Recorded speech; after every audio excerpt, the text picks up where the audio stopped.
Hello everybody, Jose Rodriguez here. I'm not even gonna bother to try to guess what today's date is. Apparently I called it May yesterday when it was really June. Oh well.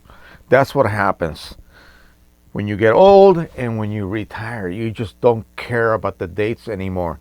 You just live your life and enjoy it as much as possible. And that's what I was hoping would happen, and that's what is actually happening. So I am very happy.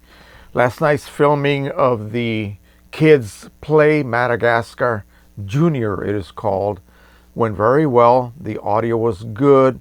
I think the product is going to be great at the end. I should be able to provide the parents with a very nice DVD along with a shot of the cast in costume. It should be really neat.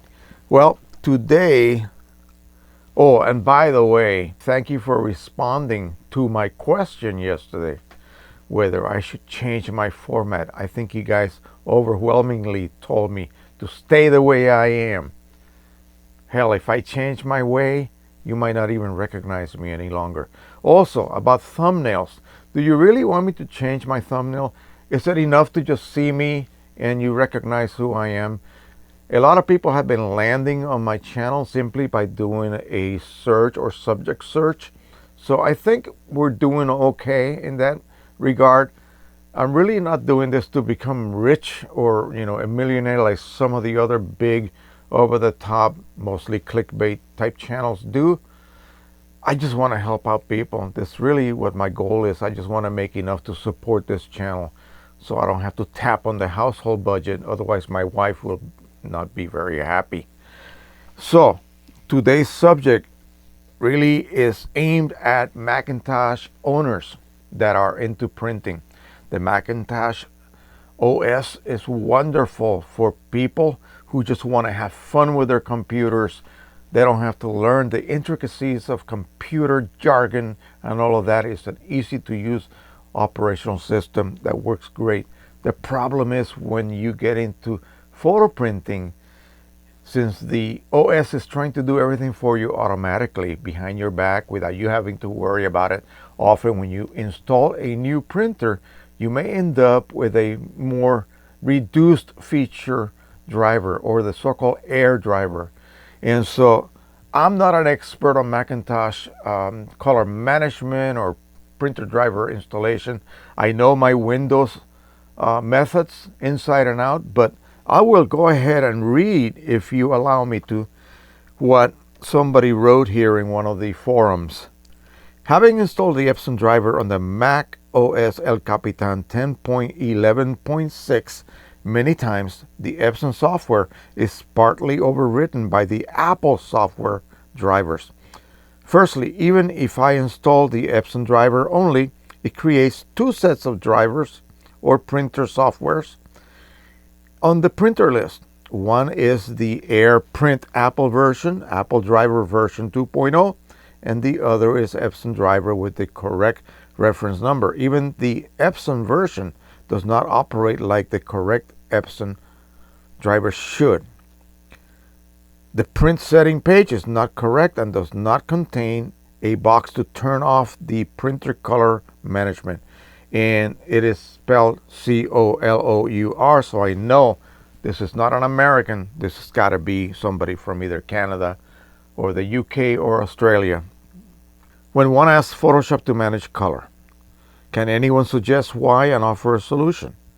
So then basically the Macintosh experts piped in. There's not that many here, and I've never heard of that user before, so he must be brand new to the site, and I am glad that he landed there. So a person named Mike replies, delete the printers from your system. Go to the Epson website and download the latest driver and utility combo package, not just the driver alone.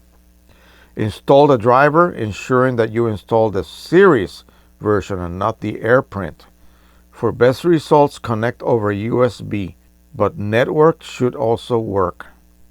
Do not let Apple update the driver. And guess who piped in? DigiDog, Andrew Rodney. He is the most qualified person, although a little bit hard to get along with. but he knows his stuff. He has actually worked with Epson. He has actually made profiles for Epson. So that tells you how qualified he is. He's got a pedigree as long as my arm. He has qualifications that I will never achieve. So whatever he says, I take with a huge grain of salt, not just a small one. So basically he answered exactly related to the previous answer. Normally that's not the case. Normally he will start an argument because actually he's pretty much always correct. Now, and for the full Epson enema, delete all instances of the Epson printer from System, Preferences, Print, and Fax. Then go to Library, Printers, and toss the whole Epson folder out.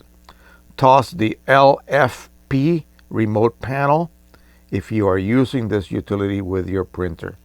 Then reinstall the drivers from Epson, and this is in bold, never from Apple.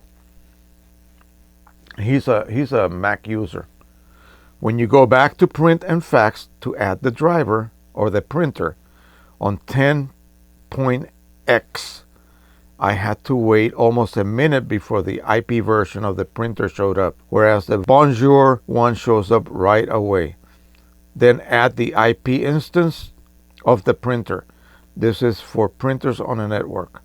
Then reinstall the LFP remote panel if you use it with that printer. That is it. There seems to be so much of this going on, and the symptoms is that, and this has happened when I do a video where I show the actual printer driver panels, and people are telling me that's not what I am seeing. I don't see any of this. I don't see any of those settings that you are demonstrating on. That's because they're using that air driver. So do not plug in your Epson printer or your Canon printer directly to your Mac and let the Mac do its thing. Some people say that works. I say it does not. And a lot of people obviously cannot get the full version or full feature driver by doing that. So I would recommend, as Mr. DigiDog has done, is to go to the Epson or Canon driver and download the complete package, not just the single driver, but the complete package. It'll be the largest file download that you will find in the drivers and software section of Canon and Epson. Download that, go through the instructions that will be presented to you on your screen, and you should have no problems accessing all of the features that are meant to exist on the Epson or Canon print drivers. That is it. Very simple way to solve this problem, but one that has been racking the brains of a lot of the Macintosh users because they are never able to access some of the features that are actually supposed to be included because they're basically using what is referred to as a crippled driver. All right, that is it. Thank you so much for watching. Keep supporting the channel, please. That's how we survive. We're moving slowly, higher, higher, and higher. And that's the way I want it. I don't want it to just go crazy and all of a sudden I cannot keep up. Been getting tons and tons of replies and questions on the comment sections. I appreciate that. My engagement rate is going sky high on some of these videos, and that helps to place them above and be recommended to other folks so that everyone in this world can see what we are offering here on this channel. And so, as I always say, happy printing, everybody. Bye-bye.